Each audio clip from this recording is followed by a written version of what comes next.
ನಮಸ್ಕಾರ ಸ್ನೇಹಿತರೆ. ನೀವು ಏರ್ಪೋರ್ಟಿಗೆ ತಲುಪಿದಾಗ ನಿಮಗೆ ಗೇಟ್ ಎಂಟ್ರಿ ಮಾಡ್ತಾ ಇರ್ಬೇಕಾದ್ರೆ ನಿಮಗೆ ತೊಂದರೆ ಆಗಿದೆಯಾ? ಇಲ್ಲ ನೀವು ಚೆಕ್ ಇನ್ ಮಾಡಬೇಕಾದ್ರೆ ನಿಮ್ಮ ಲಗೇಜ್ ವೆಯ್ಟ್ ಜಾಸ್ತಿ ಆಗಿರುತ್ತೋ ಅಥವಾ ಎಕ್ಸ್ಟ್ರಾ ದುಡ್ಡು ಕೊಡಿ ಅಂತ ಕೇಳ್ತಾ ಇದ್ದರೆ ನೀವು ದುಡ್ಡು ಕೊಡಬೇಕಾಗಿರೋಂಥ ಪರಿಸ್ಥಿತಿ ಬಂದಿದೆಯೋ? ಸೆಕ್ಯೂರಿಟಿಲಿ ಅಲ್ಲಿ ಪೊಲೀಸ್ ಅವರು ನಿಮ್ಗೆ ಎಂಕ್ವೈರಿನ ಮಾಡಿದಾರೋ? ನೀವು ತಗೊಂಡು ಹೋಗದೇ ಇರಬಾರ್ದಂಥ ಐಟಮನ್ನು ನೀವು ತೊಗೊಂಡು ಹೋಗಿದ್ದೀರೋ? ಈ ರೀತಿಯ ತಪ್ಪುಗಳು ನೀವು ಮಾಡಬಾರ್ದಂತಾದರೆ ಈ ವಿಡಿಯೋನ ಕೊನೆ ತನಕ ನೋಡಿ. ನಿಮ್ಮ ಫ್ಲೈಟ್ ಜರ್ನಿ ಸುಗಮವಾಗಿರುತ್ತೆ ಮತ್ತು ಖುಷಿಯಾಗಿರುತ್ತೆ. ಮೊದಲನೇ ಪಾಯಿಂಟ್ ಏನಂತಂದರೆ, ನೀವು ಏರ್ಪೋರ್ಟಿಗೆ ಲೇಟಾಗಿ ರೀಚ್ ಆಗಬಾರ್ದು. ಈ ಮಿಸ್ಟೇಕು ಹೆಚ್ಚಿನವ್ರು ಮಾಡ್ತಾರೆ. ಮೊದಲನೇ ಸಲ ಹೋಗೋರು ಅಂತ ಅಲ್ಲ, 1000 ಸಲ ಹೋಗಿದ್ರು ಇದನ್ನು ನೀಟಾಗಿ ಪ್ಲ್ಯಾನ್ ಮಾಡಲ್ಲ.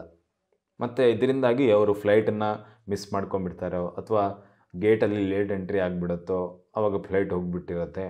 ಸೊ ಈ ರೀತಿಯ ತೊಂದರೆಗಳು ಜಾಸ್ತಿ ಆಗುತ್ತಾ ಇದ್ದಾವೆ. ಮತ್ತು ಇವಾಗ ಏರ್ಪೋರ್ಟಲ್ಲಿ ಟ್ರಾಫಿಕ್ಕು ಜಾಸ್ತಿ ಇದೆ, ಜನರ ಟ್ರಾಫಿಕ್ಕು ಜಾಸ್ತಿ ಆಗ್ತಾಯಿದೆ. ಹಾಗಾಗಿ ನೀವು ಇನ್ನೂ ಸ್ವಲ್ಪ ಜಾಸ್ತಿ ಬೇಗ ತಲುಪಬೇಕಾಗತ್ತೆ. ಏನಕ್ಕಂದರೆ ಚೆಕ್ ಇನ್ ಮಾಡೋದಕ್ಕೆ ಟೈಮ್ ತಗೊಳುತ್ತೆ, ಸೆಕ್ಯೂರಿಟಿಲಿ ಟೈಮ್ ತಗೊಳುತ್ತೆ.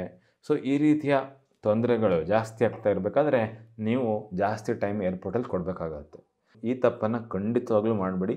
ಏರ್ಪೋರ್ಟಿಗೆ ಲೇಟಾಗಿ ತಲುಪಲೇಬೇಡಿ. ಎಸ್ಪೆಷಲಿ ಬೆಂಗಳೂರು, ಮುಂಬೈ, ಈ ಟ್ರಾಫಿಕ್ ಜಾಸ್ತಿ ಇರೋಂಥ ಸಿಟಿಗಳಿದ್ದಾವಲ್ಲ, ಈ ಸಿಟಿಗಳಲ್ಲಿ ನೀವು ಇದ್ದೀರಾ ಅಂತಾದರೆ ನೀವು 4 ಗಂಟೆ ಮೊದಲೇ ಹೊರಡಬೇಕಾಗತ್ತೆ ಅಥವಾ 5 ಗಂಟೆ ಮೊದಲೇ ಹೊರಡಬೇಕಾಗತ್ತೆ. ಇವಾಗ ಬೆಂಗಳೂರಲ್ಲಿ ಜಯನಗರದಿಂದ ಏರ್ಪೋರ್ಟಿಗೆ ತಲುಪಬೇಕಂದ್ರೆ ಕಡಿಮೆ ಅಂದರೆ 3 ಗಂಟೆ ಮೊದಲು ನೀವು 3 ಗಂಟೆ ಅಲ್ಲ, ಕಡಿಮೆ ಅಂದರೆ 5ರಿಂದ 6 ಗಂಟೆ ಮೊದಲು ನೀವು ಹೊರಡಬೇಕಾಗತ್ತೆ. ಏನಕ್ಕಂದರೆ 3 ಗಂಟೆ ನೀವು ಏರ್ಪೋರ್ಟ್ ತಲುಪೋದಕ್ಕೆ ಬೇಕು ಟ್ರಾಫಿಕ್ ಇರೋ ಟೈಮಲ್ಲಿ. ಸೊ ನೀವು ಯಾವ ಸಿಟಿಲಿದ್ದೀರಾ ಮತ್ತು ನೀವು ಏರ್ಪೋರ್ಟ್ ತಲುಪೋದಕ್ಕೆ ಎಷ್ಟು ಟೈಮ್ ಬೇಕು, ಇದನ್ನೆಲ್ಲ ನೀವು ನೀಟಾಗಿ ಚೆಕ್ ಮಾಡ್ಕೊಬೇಕಾಗತ್ತೆ. ನಾವು ಏನು ಅಂದ್ಕೊತೀವಿ, ಏರ್ಪೋರ್ಟಿಗೆ 3 ಗಂಟೆ ಮೊದಲು ತಲುಪಿದ್ರೆ ಆಯಿತು ಅಂತ ಹೇಳಿ ಮನೆಯಿಂದ 3 ಗಂಟೆ ಮೊದಲು ಹೊರಟ್ರೆ ನೀವು ಏರ್ಪೋರ್ಟ್ ತಲುಪ್ತಾ ಇರಬೇಕಾದ್ರೆ ಫ್ಲೈಟ್ ಹೋಗಿರುತ್ತೆ. ಸೊ ಟೈಮಿಂಗನ್ನು ಚೆಕ್ ಮಾಡ್ಕೊಳ್ಳಿ. ಇದನ್ನು ಜಾಸ್ತಿ ಜನ ಗಮನ ಕೊಡೋಲ್ಲ ಮತ್ತು ಕೊನೆಗೆ ತುಂಬ ಕಷ್ಟ ಆಗಿಬಿಡುತ್ತೆ ಚೆಕ್ ಇನ್ ಮಾಡೋದಕ್ಕೋ. ಆಮೇಲೆ ನೀವು ಫ್ಲೈಟಲ್ಲಿ ನೀವು ಸೆಕ್ಯೂರಿಟಿಯಲ್ಲೋ ಬೇಗ ಮಾಡಿ ಅಂತೆಲ್ಲ ನೀವು ಅಲ್ಲೆಲ್ಲ ಗಲಾಟೆ ಮಾಡೋ ಪರಿಸ್ಥಿತಿ ಬರುತ್ತೆ, ಯಾಕಂದರೆ ಫ್ಲೈಟ್ ಮಿಸ್ ಆಗುತ್ತೆ ಅಂತಾದರೆ. ಸೊ ಈ ತಪ್ಪನ್ನು ಖಂಡಿತವಾಗ್ಲೂ ಮಾಡಬೇಡಿ. ಇದ್ರ ಬಗ್ಗೆ ತುಂಬ ಜಾಗ್ರತೆ ವಹಿಸಿ. ಅದಕ್ಕೆ ನಾನು ಇದನ್ನು ಫಸ್ಟ್ ಪಾಯಿಂಟ್ ಹೇಳ್ತಾ ಇರೋದು. ಡೊಮೆಸ್ಟಿಕ್ ಇರಲಿ, ಇಂಟರ್ನ್ಯಾಷನಲ್ ಇರಲಿ. ಇಂಟರ್ನ್ಯಾಷನಲ್ ಇದ್ದರೆ ಇನ್ನೂ ಬೇಗ ರೀಚ್ ಆಗಬೇಕು. ನಾನು ಹೇಳೋದೇನೆಂದರೆ, ಏನಕ್ಕಂದರೆ ಇಮಿಗ್ರೇಷನ್ ಇರುತ್ತೆ, ಇಮಿಗ್ರೇಷನ್ ಆಫೀಸಲ್ಲೇ ನಿಮ್ಮ ಪಾಸ್ಪೋರ್ಟಲ್ಲಿ ಸೀಲ್ ಬೀಳುತ್ತೆ, ಅದನ್ನೆಲ್ಲ ಮಾಡೋಕ್ಕೆ ಟೈಮ್ ತಗೊಳುತ್ತೆ. ಸೊ ಹಾಗಾಗಿ ಇದ್ರ ಬಗ್ಗೆ ತುಂಬ ಕಾಳಜಿ ವಹಿಸಿ. ಎರಡನೇ ಪಾಯಿಂಟು, ನಿಮ್ಮ ಎಸೆನ್ಷಿಯಲ್ ಡಾಕ್ಯುಮೆಂಟ್ಸ್ಗಳನ್ನು ನೀವು ಖಂಡಿತವಾಗ್ಲೂ ಮರಿಬೇಡಿ. ಇವಾಗ ನಾನು ಡಿಜಿ ಹತ್ರ ತುಂಬ ಪ್ರಮೋಟ್ ಮಾಡ್ತಾ ಇದ್ದೀನಿ, ಏನಕ್ಕಂದರೆ ಅವರೇನು ನಮಗೆ ಪ್ರಮೋಟ್ ಮಾಡೋಕ್ಕೆ ಹೇಳಿಲ್ಲ, ಆದರೆ ಅದು ತುಂಬ ಟೈಮ್ ಉಳಿಸುತ್ತೆ. ಅದರಲ್ಲಿ ನೀವು ಯಾವುದೇ ರೀತಿಯ ಫಿಸಿಕಲ್ ಡಾಕ್ಯುಮೆಂಟ್ ತೋರಿಸೋವಂಥ ಅವಶ್ಯಕತೆ ಬರಲ್ಲ. ಆದರೂ ಕೂಡ ನಿಮ್ಮ ಹತ್ರ ವ್ಯಾಲಿಡ್ ಗೌರ್ಮೆಂಟ್ IDs ಖಂಡಿತವಾಗ್ಲೂ ಇರಬೇಕು. ಡಿಜಿ ಹತ್ರದಲ್ಲಿ ಎಲ್ಲ ಇದೆ ಅಂತ ಹೇಳಿ ನೀವು ಯಾವುದೇ ಡಾಕ್ಯುಮೆಂಟ್ ತೊಗೊಂಡು ಹೋಗದೆ ಇದ್ದರೆ ತುಂಬ ಕಷ್ಟ ಆಗ್ಬೋದು. ಕೆಲವೊಂದು ಸಲ ಅವ್ರು ಕೇಳ್ತಾರೆ, ಒಳಗಡೆ ಎಂಟ್ರಿ ಆಗ್ತಾ ಇರಬೇಕಾದ್ರೆ ಅಥವಾ ಒಳಗಡೆ ನೀವು ಫ್ಲೈಟ್ ಹತ್ತಿಸ್ತಾ ಇರಬೇಕಾದ್ರೆ ಅವರು ಆಧಾರ್ ಕಾರ್ಡ್ ಬೇಕು, ಇಲ್ಲ ಪಾನ್ ಕಾರ್ಡ್ ಬೇಕು ಅಂತ ಕೇಳಿದಾಗ ನಿಮಗೆ ಅಲ್ಲಿ ತೋರಿಸ್ಬೇಕಾಗತ್ತೆ. ಮತ್ತು ಟ್ರಾವೆಲ್ ಮಾಡ್ತಾ ಇರಬೇಕಾದ್ರೆ ನಿಮ್ಮ ಹತ್ರ ಗೌರ್ಮೆಂಟ್ ID ಅಂತೂ ಖಂಡಿತವಾಗ್ಲೂ ಇರಬೇಕು. ಅದು ನಮ್ಮ ಸೇಫ್ಟಿಗೆ ತುಂಬ ಒಳ್ಳೆಯದಾಗತ್ತೆ. ಸೊ ಗೌರ್ಮೆಂಟ್ IDನ ನೀವು ಮರೆತು ಹೋಗಬೇಡಿ. ಹಾಗೆ ಅದು ಗೌರ್ಮೆಂಟ್ IDಗಳ ಕಾಪಿಗಳನ್ನ ಫೋನ್ನಲ್ಲೂ ಇಟ್ಕೊಳ್ಳಿ. ಎಲ್ಲಾದರೂ ಮಿಸ್ ಆಯಿತು ಅಂತಂದರೆ ನೀವು ಫೋನಲ್ಲಿ ತೋರಿಸೋದಕ್ಕಾಗತ್ತೆ. ಇವಾಗ ಡಿಜಿ ಲಾಕರ್ ಬಂದಿದೆ, ಡಿಜಿ ಲಾಕರಲ್ಲೂ ನೀವು ಎಲ್ಲ ಡಾಕ್ಯುಮೆಂಟ್ಸನ್ನು ಸೇವ್ ಮಾಡಿ ಇಟ್ಕೊಬೋದು. ಅದು ಕೂಡ ವ್ಯಾಲಿಡೇ. ನೀವು ಪೊಲೀಸಿಗೆ ತೋರಿಸ್ಬೇಕು, ಸೆಕ್ಯೂರಿಟಿಯಲ್ಲಿ ತೋರಿಸ್ಬೇಕು, ವ್ಯಾಲಿಡೇ ಡಾಕ್ಯುಮೆಂಟು. ಆದರೂ ಕೂಡ ನಿಮ್ಮ ಹತ್ರ ಫಿಸಿಕಲ್ ಡಾಕ್ಯುಮೆಂಟ್ ಖಂಡಿತ ಇರಬೇಕು. ಮೂರನೇದೇನಂತಂದರೆ ನಿಮ್ಮ ಲಗೇಜ್. ನಿಮ್ಮ ಲಗೇಜ್ನ ವೆಯ್ಟ್ ಎಷ್ಟಿದೆ ಅಂತ ನೀವು ನೀಟಾಗಿ ತಿಳ್ಕೊಂಡಿರಬೇಕು. ಫಸ್ಟು ನೀವು ಎಷ್ಟು ಕ್ಯಾರಿ ಮಾಡ್ಬೋದು ಅಂತ ನಿಮ್ಗೆ ಗೊತ್ತಿರಬೇಕು. ಅದಾದಮೇಲೆ ಯಾವ ರೀತಿ ಪ್ಯಾಕ್ ಮಾಡಬೇಕು ಅಂತ ನಿಮ್ಗೆ ಗೊತ್ತಿರಬೇಕು. ಯಾವ ರೀತಿ ಪ್ಯಾಕ್ ಮಾಡೋದಂತ ನಿಮ್ಗೆ ಇನ್ನೂ ಗೊತ್ತಿಲ್ಲ, ಚೆಕ್ ಇನ್ ಅಂದರೆ ಏನು, ಕ್ಯಾರಿ ಆನ್ ಅಂದರೆ ಏನು ಅಂತ ಗೊತ್ತಿಲ್ಲ ಅಂತಾದರೆ ನಾನು ಡಿಟೇಲ್ ಆಗಿರೋಂಥ ವೀಡಿಯೋ ಮಾಡಿದ್ದೀನಿ. ಆ ವೀಡಿಯೋನ ಚೆಕ್ ಮಾಡಿ ಆರಾಮಾಗಿ ಕೂತ್ಕೊಂಡು ನೋಡಿ. ಅದರಲ್ಲಿ ಎಲ್ಲ ಡೌಟ್ ಕ್ಲಿಯರ್ ಮಾಡಿದ್ದೀನಿ. ಸೊ ಅದನ್ನು ಸ್ಕಿಪ್ ಮಾಡಬೇಡಿ, ಫುಲ್ ನೀಟಾಗಿ ನೋಡ್ಕೊಳ್ಳಿ. ಯಾವ ರೀತಿ ನೀವು ಪ್ಯಾಕ್ ಮಾಡ್ಬೋದು, ಯಾವ ರೀತಿ ನೀವು ಚೆಕ್ ಇನ್ನಲ್ಲಿ ಸೂಟ್ ಕೇಸಲ್ಲಿ ಏನೆಲ್ಲ ಹಾಕ್ಬೋದು, ಕ್ಯಾರಿ ಆನಲ್ಲಿ ಏನೆಲ್ಲ ಹಾಕ್ಬೋದು, ಎಲ್ಲ ಡೀಟೇಲಾಗಿ ಕೊಟ್ಟಿದ್ದೀನಿ. ಸೊ ಸರಿಯಾಗಿ ನೋಡ್ಕೊಳ್ಳಿ, ಸರಿಯಾಗಿ ನಿಮ್ಮ ಲಗೇಜನ್ನು ಪ್ಯಾಕ್ ಮಾಡಿ. ಮತ್ತು ಕೊನೆಗೆ ನಿಮ್ಮ ಲಗೇಜಿನ ವೆಯ್ಟನ್ನ ಚೆಕ್ ಮಾಡಿ. ವೆಯ್ಟ್ ಚೆಕ್ ಮಾಡದೆ ಹೋದರೆ ತುಂಬ ಕಷ್ಟ ಆಗುತ್ತೆ. ನೀವು ಅಂದಾಜಲ್ಲಿ ಹೋಗ್ತಾ ಇದ್ದರೆ 2 kg ಜಾಸ್ತಿ ಆದರೂ ಗೊತ್ತಾಗಲ್ಲ. ಸೊ ವೆಯ್ಟನ್ನು ಚೆಕ್ ಮಾಡ್ಕೊಳ್ಳಿ. ವೇಯಿಂಗ್ ಮಿಷಿನನ್ನು ಮನೆಯಲ್ಲಿ ಇಟ್ಕೊಳ್ಳಿ. ನೀವು ಜಾಸ್ತಿ ಫ್ರೀಕ್ವೆಂಟಾಗಿ ಹೋಗ್ತೀರಾ, ಟ್ರಾವೆಲ್ ಮಾಡ್ತೀರಾ ಅಂತಾದರೆ ಅದು ತುಂಬ ಒಳ್ಳೆಯ ಒಂದು ಇನ್ವೆಸ್ಟ್ಮೆಂಟ್. ನಾಲ್ಕನೇದು, ಸೆಕ್ಯೂರಿಟಿ ರಿಕ್ವೈರ್ಮೆಂಟ್ ಏನೆಲ್ಲ ಇದೆ ಅದನ್ನು ನೀಟಾಗಿ ಗೈಡ್ಲೈನ್ಸನ್ನು ಫಾಲೋ ಮಾಡಬೇಕು. ಸೆಕ್ಯೂರಿಟಿಲಿ ನೀವು ಕ್ಯಾರಿ ಆನಲ್ಲಿ ಬರೀ 100 ml ಲಿಕ್ವಿಡ್ ತೊಗೊಳೋಕ್ಕಾಗುತ್ತೆ, ಆಮೇಲೆ ಪವರ್ ಬ್ಯಾಂಕ್ಸ್ 20,000 mAh ಅದಕ್ಕಿಂತ ಜಾಸ್ತಿ ತೊಗೊಳೋಂಗಿಲ್ಲ. ಪವರ್ ಬ್ಯಾಂಕ್ನ ನೀವು ಚೆಕ್ ಮಾಡೋಂಗಿಲ್ಲ, ಕ್ಯಾರಿಯರ್ನಲ್ಲೇ ಇಟ್ಕೊಬೇಕು. ಆಮೇಲೆ ನಿಮ್ಮ ಎಲ್ಲ ಎಲೆಕ್ಟ್ರಾನಿಕ್ ಐಟಮ್ಸನ್ನು ಸೆಕ್ಯೂರಿಟಿಲಿ ತೆಗೆದು ಟ್ರೇಯಲ್ಲಿ ಹಾಕಬೇಕು. ಇದನ್ನೆಲ್ಲ ನೀಟಾಗಿ ಫಾಲೋ ಮಾಡಿ. ಆವಾಗ ನಿಮಗೆ ಯಾವುದೇ ರೀತಿಯ ತೊಂದರೆ ಆಗೋಲ್ಲ ಸೆಕ್ಯೂರಿಟಿಯಲ್ಲಿ. ಗೊತ್ತಾಯ್ತಾ? ಕೆಲವೊಂದು ಸಲ ನಮ್ಮ ತಲೆಯಲ್ಲಿ ಬೇರೆ ಬೇರೆ ಡಿಫ್ರೆಂಟ್ ಆಗಿರೋಂಥ ಐಡಿಯಾಸ್ ಬರುತ್ತೆ. ಸುಮ್ಮನೆ ಜೋಕ್ ಮಾಡೋದಕ್ಕೆ ಬಾಂಬ್ ಇಟ್ಟಿದ್ದೀನಿ, ಹಂಗಿದೆ, ಅಲ್ಲಿ ಚಾಕು ಇಟ್ಟಿದ್ದೀನಿ, ಇಲ್ಲಿ ಇದು ಇಟ್ಟಿದ್ದೀನಿ ಅಂತ ನೀವು ಜೋಕ್ ಮಾಡೋಕ್ಕೂ ಹೋಗಬೇಡಿ. ಎಸ್ಪೆಷಲಿ ಏರ್ಪೋರ್ಟಲ್ಲಿ ಈ ರೀತಿಯ ಜೋಕ್ಸನ್ನು ನೀವು ಮಾಡ್ತಾಯಿದ್ದೀರ ಅಂತಂದರೆ ನಿಮ್ಮನ್ನು ಇಮಿಡಿಯೇಟಾಗಿ ಡಿಟೈನ್ ಮಾಡ್ತಾರೆ. ಪೊಲೀಸವರು ಕರ್ಕೊಂಡು ಕ್ವಶನಿಂಗ್ ಮಾಡ್ತಾರೆ. ನಿಮ್ಮನ್ನು ಫ್ಲೈಟ್ ಹತ್ತೋದಕ್ಕೆ ಬಿಡಲ್ಲ. ಇದನ್ನ ನೆನಪಿಟ್ಕೊಳ್ಳಿ. ಮಕ್ಕಳ ಜೊತೆನೂ ನೀವು ಜೋಕ್ ಮಾಡೋದು ಬೇಡ, ಮಕ್ಕಳು ಇದ್ರ ಬಗ್ಗೆ ಜೋಕ್ ಮಾಡೋದು ಬೇಡ. ಇದು ತುಂಬ ಸೀರಿಯಸ್ ಆಗಿರೋಂಥ ವಿಷಯ. ಸೊ ಇದ್ರ ಬಗ್ಗೆ ನೀವು ಫನ್ನಿಯಾಗಿ ತೊಗೊಬೇಡಿ. ಇದರ ಬಗ್ಗೆ ಯಾವುದೇ ರೀತಿಯ ಜೋಕನ್ನು ಮಾಡೋಕ್ಕೆ ಹೋಗಬೇಡಿ. ಯಾರಿಗೂ ನಿಮ್ಮ ಮನೆಯವ್ರ ಹತ್ರನೂ ಡಿಸ್ಕಸ್ ಮಾಡೋಕ್ಕೆ ಹೋಗಬೇಡಿ, ನಿಮ್ಮ ಫ್ರೆಂಡ್ಸ್ ಹತ್ರನೂ ಡಿಸ್ಕಸ್ ಮಾಡಬೇಡಿ. ಯಾವುದೇ ರೀತಿಯ ಈ ರೀತಿಯ ಜೋಕ್ಗಳನ್ನು ಮಾಡೋಕ್ಕೆ ಹೋಗ್ಬೇಡಿ. ಅಥವಾ ನಿಮ್ಮ ಟೀ ಶರ್ಟ್ ಮೇಲೂ ಇದಕ್ಕೆ ಈ ರೀತಿ ಪ್ರೊವೊಕೇಟಿವ್ ಆಗಿರೋಂಥ ಬರೆದಿರೋವಂಥ ವಿಷಯಗಳನ್ನು ಕೂಡ ಹಾಕಬೇಡಿ. ಇದನ್ನು ನೀವು ಜಾಗೃತವಾಗಿ ನೆನಪಿಟ್ಕೊಳ್ಳಿ. ಬಾಂಬಿದೆ ಗಿಂಬಿದೆ ಅಂತೆಲ್ಲ ಹೇಳಕ್ಕೆ ಹೋಗ್ಬೇಡಿ, ಆಯಿತಾ? ನೆಕ್ಸ್ಟ್ ಪಾಯಿಂಟ್, ಏರ್ಪೋರ್ಟಲ್ಲಿರುವಂಥ ಸ್ಟಾಫು, ಅವ್ರು ಯಾವುದೇ ಸ್ಟಾಫ್ ಆಗಿರಲಿ, ಅವ್ರನ್ನ ಡಿಸ್ರೆಸ್ಪೆಕ್ಟ್ ಮಾಡೋಕ್ಕೆ ಹೋಗಬೇಡಿ. ಏರ್ಪೋರ್ಟ್ ಅಂತಲ್ಲ, ನೀವು ಯಾವುದೇ ಜಾಗದಲ್ಲಿದ್ದರೂ ಯಾರನ್ನೂ ಡಿಸ್ರೆಸ್ಪೆಕ್ಟ್ ಮಾಡೋದು ಒಂದು ಒಳ್ಳೆಯ ಹವ್ಯಾಸ ಅಲ್ಲ. ಈ ರೀತಿಯ ಅಭ್ಯಾಸವನ್ನು ನಾವು ಬೆಳೆಸ್ಕೊಬಾರ್ದು. ಎಸ್ಪೆಷಲಿ ನಾವು ಏರ್ಪೋರ್ಟಲ್ಲಿ ಇದ್ದೀರ ಅಂತಂದರೆ ಇನ್ನೂ ಸ್ವಲ್ಪ ಜಾಸ್ತಿ ಜಾಗ್ರತೆ ವಹಿಸ್ಕೊಳ್ಳೋದು ತುಂಬ ಮುಖ್ಯ. ಅಲ್ಲಿ ಯಾವ್ಯಾವ ರೀತಿ ಆಫೀಸರ್ಸ್ಗಳಿರ್ತಾರೆ, ಯಾವ್ಯಾವ ರೀತಿ ವರ್ಕರ್ಸ್ ಇರ್ತಾರೆ, ನಮಗೆ ಯಾರು ಏನು ಅಂತ ಗೊತ್ತೇ ಇರೋಲ್ಲ. ಸೊ ನೀವು ಯಾರ ಜೊತೆ ನೀವು ಫೈಟ್ ಮಾಡ್ತಾಯಿದ್ದೀರ ಅಂತ ನಿಮಗೂ ಗೊತ್ತಿರಲ್ಲ. ಸೊ ಹುಷಾರಾಗಿರಿ. ಏರ್ಪೋರ್ಟಲ್ಲಿ ತುಂಬ ಸೆಕ್ಯೂರಿಟಿ ಹೈ ಸೆಕ್ಯೂರಿಟಿ ಇರುತ್ತೆ. ಸೊ ಆ ರೀತಿಯ ಜಾಗಗಳಲ್ಲಿ ನೀವು ಯಾರ ಜೊತೆನೂ ಜಗಳ ಆಡೋದಕ್ಕೋ ಅಥವಾ ಯಾರನ್ನ ಡಿಸ್ರೆಸ್ಪೆಕ್ಟಾಗಿ ಮಾಡೋದಕ್ಕೆ ಹೋಗಬೇಡಿ. ಹಾಗೆ ನೀವು ನಿಮ್ಮ ಜೊತೆ ಏನಾದರೂ ಎಕ್ಸೆಸ್ ಬ್ಯಾಗೇಜ್ ಕೇಳ್ತಾ ಇದ್ದಾರೆ, ಹಂಗೇನಾದರೂ ಮಾಡ್ತಾ ಇದ್ದಾರೆ ಅಂತಂದರೆ ಅವರು ನಿಮ್ಮ ಊರಿನವರೇ ಅಂತಂದರೆ ನಿಮ್ಮ ಭಾಷೆಲಿ ಸ್ವಲ್ಪ ಮಾತಾಡಿ. ಅವಾಗ ಸ್ವಲ್ಪ ನಿಮಗೆ ಡಿಸ್ಕೌಂಟ್ ಸಿಗೋವಂಥ ಚಾನ್ಸಸ್ ಜಾಸ್ತಿ ಇರುತ್ತೆ. ಅದ್ರ ಬದಲು ನೀವು ಜಗಳ ಮಾಡೋಕ್ಕೆ ಹೋದರೆ ನಿಮಗೆ ಯಾವುದೇ ರೀತಿ ಡಿಸ್ಕೌಂಟ್ ಸಿಗೋಲ್ಲ. ಸೊ ನೀವು ಕೈಂಡ್ ಆಗಿರಿ, ಆರಾಮಾಗಿ ಚೆನ್ನಾಗಿ ಮಾತಾಡಿಸಿ ಎಲ್ಲರನ್ನ, ಮತ್ತು ನಿಮ್ಮ ಜರ್ನಿ ಸುಗಮವಾಗಿರುತ್ತೆ. ನೆಕ್ಸ್ಟ್ ಪಾಯಿಂಟ್ ಏನಂತಂದರೆ, ನಿಮ್ಮ ಲಗೇಜನ್ನು ಎಲ್ಲೂ ಬಿಟ್ಟು ಹೋಗಬೇಡಿ. ನೀವು ಒಬ್ಬರೇ ಟ್ರಾವೆಲ್ ಮಾಡ್ತಾ ಇದ್ದೀರ ಅಂತಂದರೆ ಅಲ್ಲಿ ಯಾರಿಗಾದರೂ ಹೇಳೋಗಿ, ನನ್ನ ಬ್ಯಾಗು ನಾನು ವಾಶ್ರೂಮ್ಗೆ ಹೋಗಿ ಬರ್ತಾಯಿದ್ದೀನಿ ಅಂತ ನೀವು ಹೇಳ್ಬೋದು. ಇಲ್ಲ ನೀವು ತೊಗೊಂಡೋಗೋಕ್ಕಾಗತ್ತೆ, ವಾಶ್ರೂಮಲ್ಲೇ ತೊಗೊಂಡೋಗ್ಬೋದು, ಏನು ತೊಂದರೆ ಆಗೋಲ್ಲ. ಅಲ್ಲಿ ಇಡೋದಕ್ಕೆ ಜಾಗ ಇರುತ್ತೆ. ಎಸ್ಪೆಷಲಿ ಏರ್ಪೋರ್ಟ್ಗಳ ವಾಶ್ರೂಮಲ್ಲಿ ಇನಫ್ ಸ್ಪೇಸ್ ಇಟ್ಟಿರ್ತಾರೆ ಅಲ್ಲಿ ಬ್ಯಾಗ್ ಇಡೋದಕ್ಕೆ. ಆಗಲ್ಲ ಅಂತಂದರೆ ಯಾರಿಗಾದರೂ ಹೇಳೋಗಿ. ಇಲ್ಲ ನೀವು ಫ್ಯಾಮಿಲಿ ಜೊತೆ ಇದ್ದೀರ ಅಂತಂದರೆ ಒಬ್ಬೊಬ್ಬರಾಗಿ ಹೋಗಿ, ಎಲ್ಲರೂ ಒಂದೇ ಸಲ ವಾಶ್ರೂಮ್ ಹೋಗ್ಬೇಕಂತ ಇಲ್ಲ, ಲಗೇಜನ್ನು ನೀವು ಬಿಟ್ಟು ಹೋಗಬೇಡಿ. ಅದು ಏನಕ್ಕಂದರೆ ಸೆಕ್ಯೂರಿಟಿ ರೀಸನ್ಸ್ ಕಾರಣ. ನೀವು ಇವಾಗ ಟ್ರೈನಲ್ಲಿ ಹೋದರೂ ಅದನ್ನೇ ಹೇಳ್ತಾರೆ. ಹಾಗಾಗಿ ಎಲ್ಲಾದರೂ ನಿಮ್ಮ ಲಗೇಜನ್ನು ಬಿಟ್ಟು ಹೋಗಬಾರ್ದು. ಎಸ್ಪೆಷಲಿ ಏರ್ಪೋರ್ಟಲ್ಲಿ ಅದನ್ನು ನೀವು ಹಂಗೆ ಅನ್ಅಟೆಂಡೆಡ್ ಆಗಿ ಬಿಟ್ಟು ಹೋಗಬಾರ್ದು ನಿಮ್ಮ ಲಗೇಜನ್ನು. ಗೊತ್ತಾಯ್ತಾ? ನೆಕ್ಸ್ಟ್ ಪಾಯಿಂಟ್ ಏನಂತಂದರೆ, ನಿಮ್ಮ ಫ್ಲೈಟ್ ಇನ್ಫಾರ್ಮೇಷನ್ನ ನೀವು ಚೆಕ್ ಮಾಡ್ತಾ ಇರಬೇಕು. ಇವಾಗ ಹೆಚ್ಚಿನ ಫ್ಲೈಟ್ ಇನ್ಫಾರ್ಮೇಷನ್ ನಮ್ಮ ಮೆಸೇಜ್ಗೆ ಬರುತ್ತೆ, ಇಲ್ಲ ವಾಟ್ಸಪ್ಗೆ ಬರುತ್ತೆ. ಅದರಲ್ಲಿ ನಿಮ್ಗೆ ಅಪ್ಡೇಟ್ ಸಿಗ್ತಾ ಇಲ್ಲ ಅಂತಂದರೆ ನೀವು ಏರ್ಪೋರ್ಟಲ್ಲಿ ಬೇರೆ ಸ್ಕ್ರೀನ್ಗಳಲ್ಲಿ ಡೀಟೇಲ್ಸ್ ಬರ್ತಾ ಇರುತ್ತೆ. ಅದು ಬೋರ್ಡಿಂಗ್ ಸ್ಟಾರ್ಟ್ ಆಯಿತೋ ಅಥವಾ ಲ್ಯಾಂಡೆಡ್ ಅಥವಾ ಟೇಕ್ ಆಫ್ ಆಯಿತೋ ಎಲ್ಲ ನಿಮಗೆ ಡೀಟೇಲ್ಸು ಬರ್ತಾನೆ ಇರುತ್ತೆ. ಸೊ ಅದನ್ನು ನೀವು ನೋಡ್ತಾ ಇರಬೇಕು. ಅಥವಾ ಡಿಲೇಡ್ ಆಗಿದ್ದರೂ ಅಲ್ಲಿ ನಮಗೆ ಡಿಸ್ಪ್ಲೇಯಲ್ಲಿ ತೋರಿಸುತ್ತೆ. ಸೊ ಅದ್ರ ಬಗ್ಗೆ ನೀವು ಕಾಳಜಿ ವಹಿಸಿ, ಮತ್ತು ನಿಮಗೆ ಯಾವ ರೀತಿ ಮೆಸೇಜಸ್ಗಳು ಬರ್ತಾ ಇದೆ ಅದನ್ನು ಕೂಡ ನೀವು ಚೆಕ್ ಮಾಡ್ತಾಯಿರಿ. ಹೆಚ್ಚಿನ ಏರ್ಪೋರ್ಟ್ಗಳಲ್ಲಿ ಯಾವುದೇ ರೀತಿ ಅನೌನ್ಸ್ಮೆಂಟ್ಸ್ ನಡೀತಾ ಇಲ್ಲ. ಸೊ ಅವರು ಜೋರಾಗಿ ಬಂದು ಕರೆಯಲ್ಲ, ಎಲ್ಲಿದ್ದಾನೆ ಸಚಿನು, ಎಲ್ಲಿದ್ದಾನೆ ಗೋವಿಂದ ಅಂತ ಎಲ್ಲ ಕರೆಯಲ್ಲ.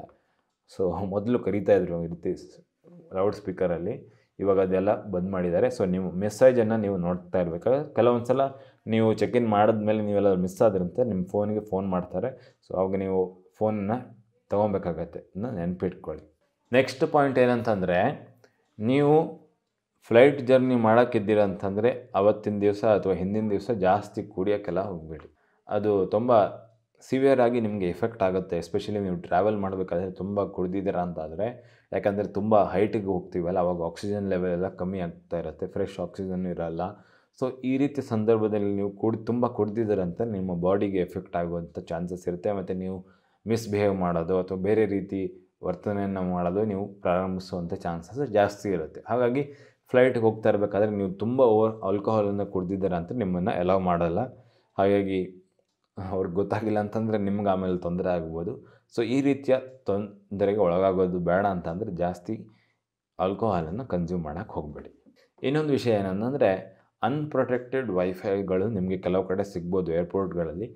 ನಿಮ್ಮ ಮೊಬೈಲಿಂದ ಅವರು ಡೇಟಾನ ತೊಗೊಬೇಕು ಅಥವಾ ಬೇರೆ ಏನಾದರೂ ಒಂದು ಹ್ಯಾಕ್ ಮಾಡಬೇಕು ಅಂತ ಈ ರೀತಿಯ ಪ್ಲ್ಯಾನ್ ಇದ್ದರೆ ಕೆಲವೊಂದು ಸಲ ಏನು ಮಾಡ್ತಾರೆ, ಫ್ರೀ ವೈಫೈಯನ್ನು ಕೊಡ್ತಾರೆ. ಅದರಲ್ಲಿ ಯಾವುದೇ ರೀತಿಯ ಪಾಸ್ವರ್ಡ್ ಇರಲ್ಲ, ಡೈರೆಕ್ಟ್ ಕನೆಕ್ಟ್ ಆಗಿಬಿಡುತ್ತೆ.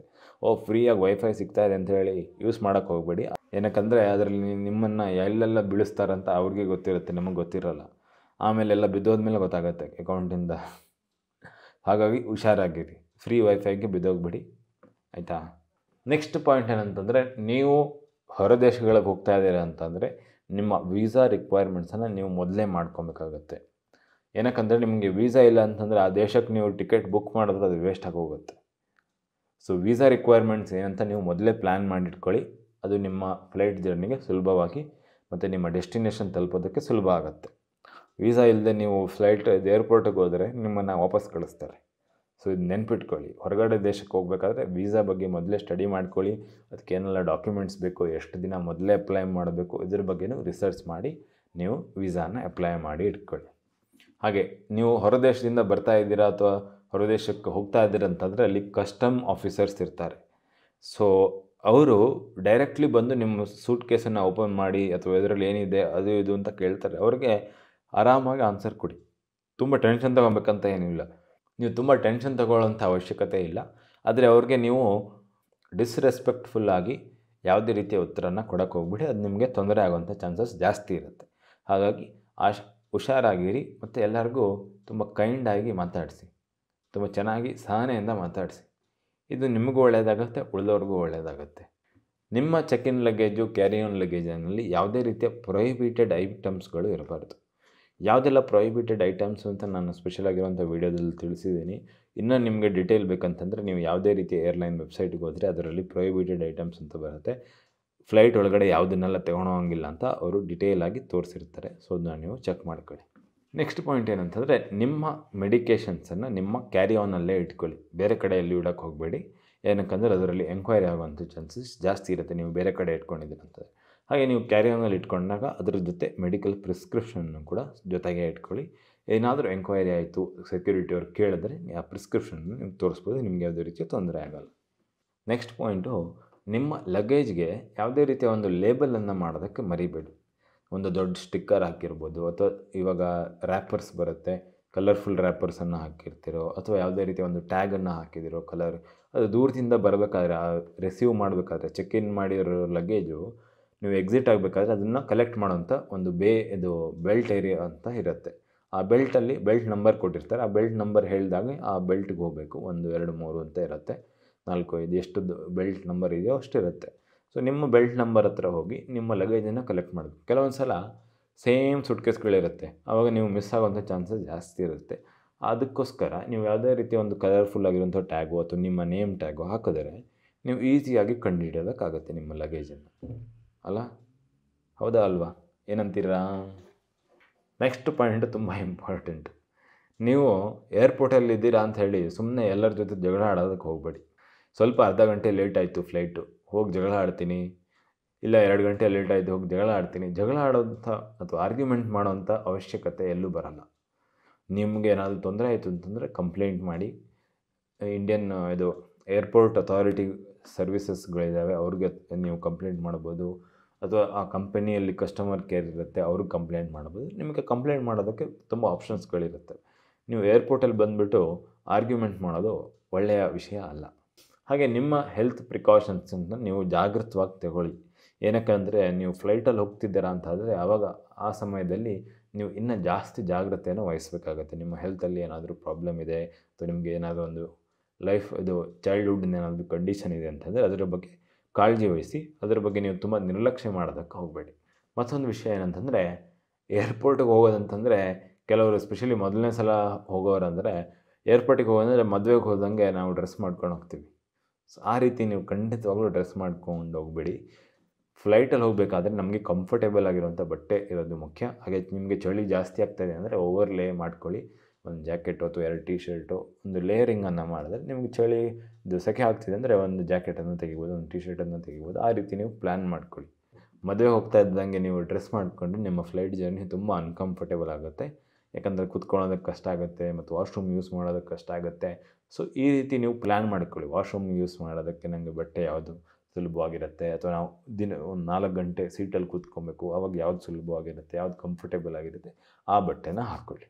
ಹಾಗೆ ನಿಮ್ಮ ಮೊಬೈಲ್ ಚಾರ್ಜರ್ಸು, ಪವರ್ ಬ್ಯಾಂಕ್ ಚಾರ್ಜರ್ಸನ್ನು ಖಂಡಿತವಾಗ್ಲೂ ಮರಿಬೇಡಿ. ಇಲ್ಲಾಂದರೆ ನೀವು ಏರ್ಪೋರ್ಟಿಗೆ ತಲುಪಿದಾಗ ನಿಮ್ಗೆ ನೆನಪಾಗುತ್ತೆ, ನಾನು ಚಾರ್ಜರ್ ತರೋದಕ್ಕೆ ಮರೆತು ಹೋದೆ ಅಂತೇಳಿ ಅಲ್ಲಿ ಹೋಗಿ ತೊಗೊಳ್ತೀರಾ, ಅಲ್ಲಿ ಪ್ರೈಸ್ ನೋಡಿದ್ರೆ ನಿಮ್ಗೆ ಶಾಕ್ ಆಗುತ್ತೆ. ಈ ರೀತಿಯ ತಪ್ಪುಗಳನ್ನು ಮಾಡಬೇಡಿ.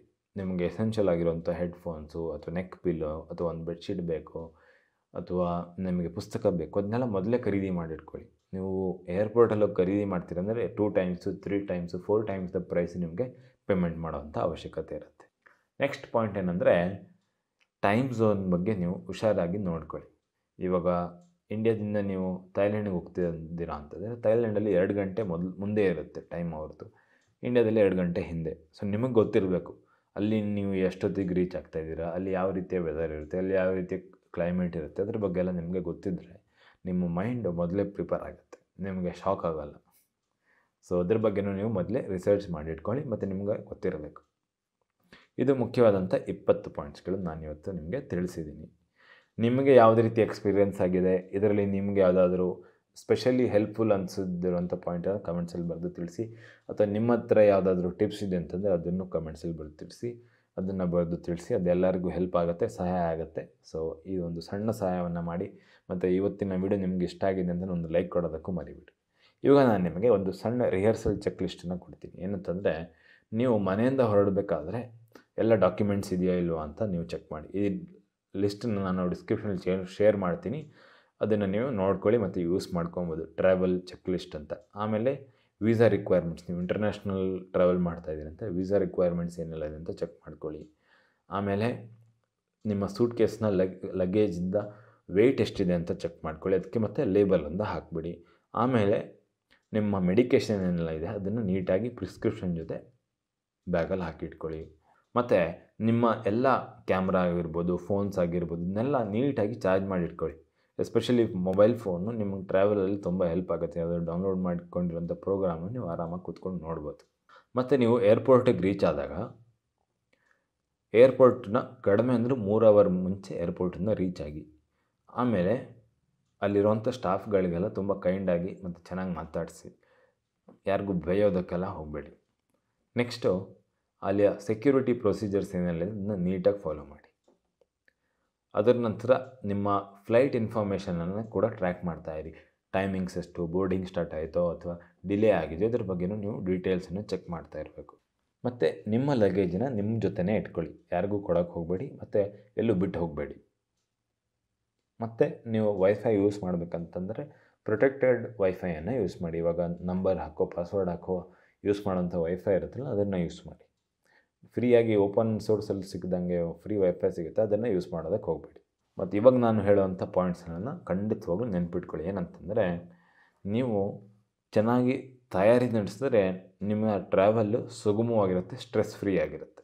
ನೀವು ಸಣ್ಣ ಸಣ್ಣ ವಿಷಯಗಳ ಬಗ್ಗೆ ಕಾಳಜಿ ವಹಿಸಿಲ್ಲ ಅಂತಂದರೆ ಅದು ನಿಮಗೆ ತುಂಬ ದೊಡ್ಡ ಖರ್ಚನ್ನು ತಂದುಬಿಡುತ್ತೆ. ಎಸ್ಪೆಷಲಿ ನಿಮ್ಮ ಲಗೇಜನ್ನು ನೀವು ಚೆಕ್ ಮಾಡಿಲ್ಲ, ವೆಯ್ಟ್ ಚೆಕ್ ಮಾಡಿಲ್ಲ ಅಂತಂದರೆ. ಸೊ ಈ ರೀತಿಯ ಸಣ್ಣ ಸಣ್ಣ ತಪ್ಪುಗಳನ್ನು ಮಾಡೋಕ್ಕೆ ಹೋಗಬೇಡಿ. ಏರ್ಪೋರ್ಟಲ್ಲಿ ಜನರ ಜೊತೆ ಸಹನೆಯಿಂದ ಇರಿ. ಅವರಿಗೆ ಹೆಲ್ಪ್ ಆಗುತ್ತಂದರೆ, ನಿಮ್ಮಿಂದ ಏನಾದರೂ ಹೆಲ್ಪ್ ಆಗುತ್ತಂದ್ರೆ ಹೆಲ್ಪ್ ಮಾಡಿ. ಅವರಿಂದ ನಿಮ್ಗೆ ಏನಾದರೂ ಹೆಲ್ಪ್ ಬೇಕಾಗಿದೆ ಅಂದರೆ ನೀವು ಅವ್ರಿಗೆ ತುಂಬ ಗ್ರೇಟ್ಫುಲ್ ಆಗಿರಿ. ಮತ್ತು ಯಾವುದೇ ರೀತಿ ಅಪ್ಡೇಟ್ ಬರ್ತಾ ಇದೆ ಅಂತಂದರೆ ಅದ್ರ ಬಗ್ಗೆ ನೀವು ಕಾಳಜಿ ವಹಿಸಿ ಮತ್ತು ಅದ್ರ ಬಗ್ಗೆ ನೀವು ನೋಡ್ತಾ ಇರಿ. ಯಾವ ರೀತಿ ನ್ಯೂಸ್ ಬರ್ತಾ ಇದೆ, ಯಾವ ರೀತಿ ಇನ್ಫಾರ್ಮೇಷನ್ ಬರ್ತಾ ಇದೆ, ಅದ್ರ ಬಗ್ಗೆ ನೀವು ಸ್ವಲ್ಪ ಟ್ರ್ಯಾಕ್ ಮಾಡ್ತಾ ಇರಬೇಕು. ಮತ್ತು ಸೇಫ್ಟಿ ಮತ್ತು ಸೆಕ್ಯೂರಿಟಿ ನಮ್ಮೆಲ್ಲರ ಹೊಣೆ. ಸೊ ಅದ್ರ ಬಗ್ಗೆ ಕಾಳಜಿ ವಹಿಸಿ. ಮತ್ತು security of ourselves, security of the airport authority, airport people ಮತ್ತು ಪ್ಯಾಸೆಂಜರ್ಸ್ ಎಲ್ಲರ ಬಗ್ಗೆನೂ ನಾವು ಕಾಳಜಿ ವಹಿಸಿ ಮತ್ತು ಸೆಕ್ಯೂರಿಟಿಯನ್ನು ನಾವು ಚೆಕ್ ಮಾಡ್ತಾ ಇರಬೇಕಾಗುತ್ತೆ. ಸೊ ಇವತ್ತಿನ ಸಂಚಿಕೆಯಲ್ಲಿ ನಾನು ನಿಮಗೆ 20 ಪಾಯಿಂಟ್ಸ್ಗಳನ್ನು ತಿಳಿಸಿದ್ದೀನಿ, ಯಾವ ರೀತಿ ನಿಮ್ಮ ಫ್ಲೈಟ್ ಜರ್ನಿ ಸುಗಮವಾಗಿರ್ಬೋದು ಅಂತ. ಮತ್ತು ಈ ಚೆಕ್ ಲಿಸ್ಟನ್ನು ನೀವು ಫಾಲೋ ಮಾಡ್ತೀರಾ ಅಂತಂದರೆ ನಿಮ್ಮ ಫ್ಲೈಟ್ ಜರ್ನಿ ತುಂಬ ಈಸಿಯಾಗಿ ಸುಖಕರವಾಗಿರುತ್ತೆ. ಮತ್ತು ಮುಂದಿನ ಸಂಚಿಕೆಯಲ್ಲಿ ಭೇಟಿಯಾಗೋಣ. ನಮಸ್ಕಾರ, ಧನ್ಯವಾದಗಳು, ಶುಭವಾಗಲಿ.